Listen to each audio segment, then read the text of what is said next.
Great. Thank you so much all for attending. And it's a pleasure to be here. I know I'm keeping everyone from the cocktails and dinner, so I will be super brief in my comments here. I'm going to also say and start with something that we've heard a lot all day, which is that the world has undergone such a transformation in the last 2 years. And we've seen organizations adapt to a new form of working after the pandemic hit. Remote working, which was an exception, has now become a norm, and hybrid work is here to stay. The definition of a traditional workplace, which was earlier either an office or a conference room or someone's desk, is now your home or your office or something in between. It's all fluid now. And why is that important? Hybrid work, we think, opens up a lot of opportunities for employers, for employees, for cities, and for governments around the country.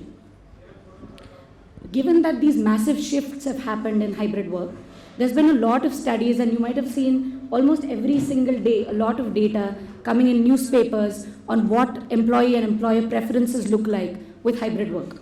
So let me share some data with you. Can I get a clicker, please? So let's look at some of the data. In a recent survey, it says that about 67% employees in India showed a preference to continuing hybrid work even after the pandemic.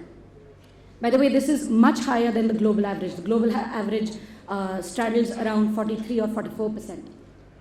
About 77% companies are saying that they would love to give their employees the choice of hybrid work even after the pandemic, and allow employees to choose their work models and work styles. There's a very interesting statistic on ensuring that women can enter the workplace. About 83% women say that if they have flexibility in choosing their work style, they would like to continue working. A corollary data point is that 72% of these women also said that they'd opt out of the workforce if they don't have flexibility going forward. And average savings per person per household are also not trivial.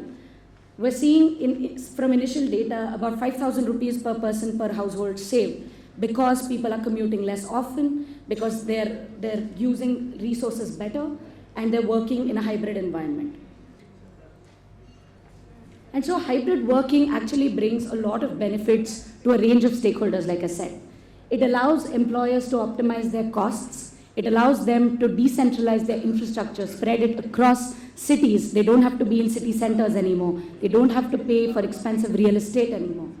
They also boost the service sector and the knowledge economy. They enable startups to fuel growth. And they also drive tech adoption in a big way. Very importantly, I think what we've realized in the last 2 years is that whether an enterprise is small or large, they need not be constrained by the resources that they have at their disposal. With video conferencing like Zoom and other collaboration solutions that have come to the market, any company, big or small, can have the access to the same kind of solutions and enable people to collaborate securely across the country and across the world. But why is that relevant for UP? I think all of these data points are great. We think that the combination of factors that UP has creates the right circumstances for hybrid work to really take off in the state. And let me give you some more data points on that. Services account for 49% of GSTP in UP in the last year. And this has grown rapidly from 40% just a few years ago and shows a very fast upward trajectory. Of course, we all know that the service sector is the most conducive for adopting hybrid work.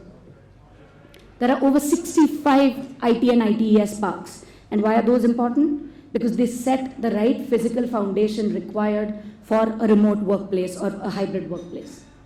There are more than 67 universities, over about 6,000 colleges across the country, across the state alone.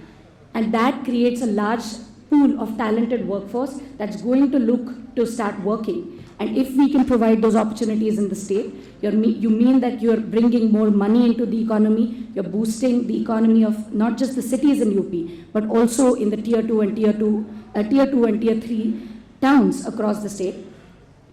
And lastly, the startup policy of the state also looks at creating about 10,000 startups and 100 incubators.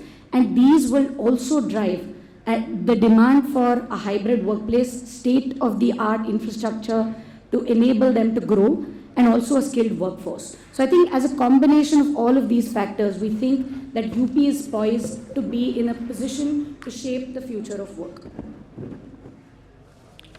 And I think while the benefits seem pretty obvious, I would like to reiterate that if UP is able to shape the hybrid future and shape this future of work, we really think that it can unlock millions of jobs for the state in the next 5 years, bring more women into the workforce, increasing their participation, and also help greening cities, because we're talking about lesser congestion, lesser stress on the infrastructure in the cities, and so on.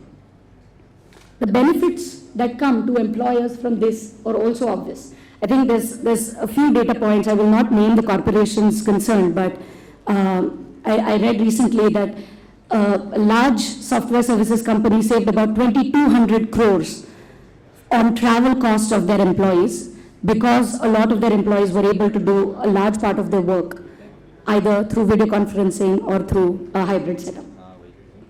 Another company reported about $12 million saved in the real estate spend because they didn't have to spend on office infrastructure in the expensive cities of the country.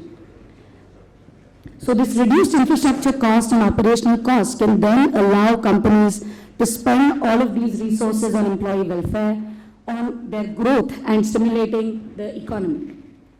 It can also enable the companies to recruit talent from across the country. I'll give you an example of Zoom itself.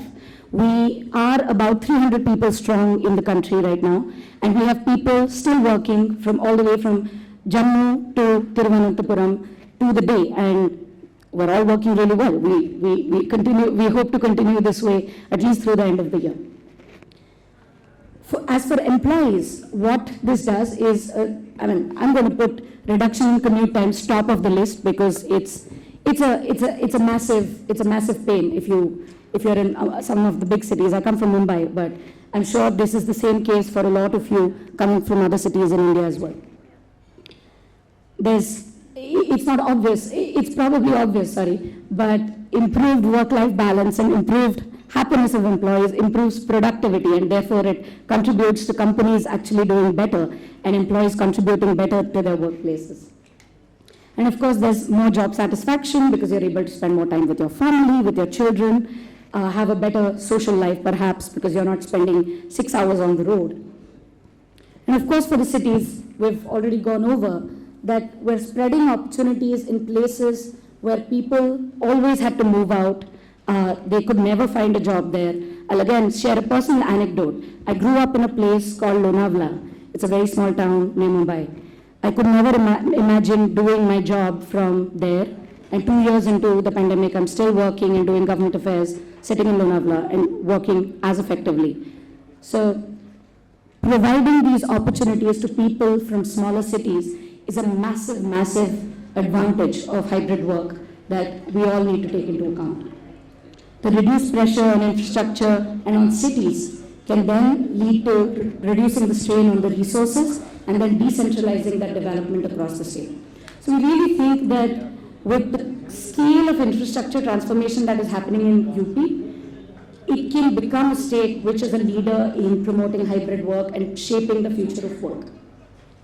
We think there are two pillars that make hybrid work successful in the information that we have so far. And one is the physical infrastructure, and we already saw that there are already the right conditions with the ITS parks and the infrastructure development happening across the state for UP to actually support this transition for people to come and benefit from hybrid work. And the second is the digital infrastructure, which is the technology backbone that supports this transition from a physical workplace to a digital and a hybrid workplace. And this is where our core competency lies, and this is what we have supported governments across the world to do. And I'll give you two quick examples. In Ireland, the government of Ireland started out implementing what they call a national remote work strategy, with the aim that they're able to support hybrid work and that people who are skilled don't have to move only to cities to get work. They started setting up what they call connected hubs in Ireland. They started with 4 in 2020, and now they've expanded to over 200 in 2022. We've been the technology partner for them to implement this strategy, and we've created, like you see, connected hubs across Ireland, and now we plan to expand that and create 200 more in the coming year. Similarly, in the UK, we worked with a member of parliament on a program that was called Work Hull, Work Happy, where they're looking at making Hull the co-working capital of the country and setting up a series and network of co-working spaces which have the state-of-the-art infrastructure and which enable people to work within Hull and contribute to the local economy and allow them to increase their choice and increase their flexibility.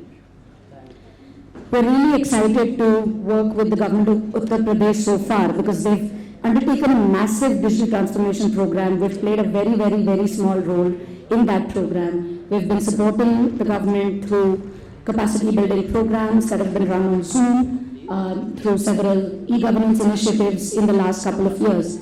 And we feel excited about developing this hybrid work strategy with them, and we look forward to building such similar work near home hubs or connected hubs in Uttar Pradesh, which we really think can serve as an example not just for the state and the country, but the entire world.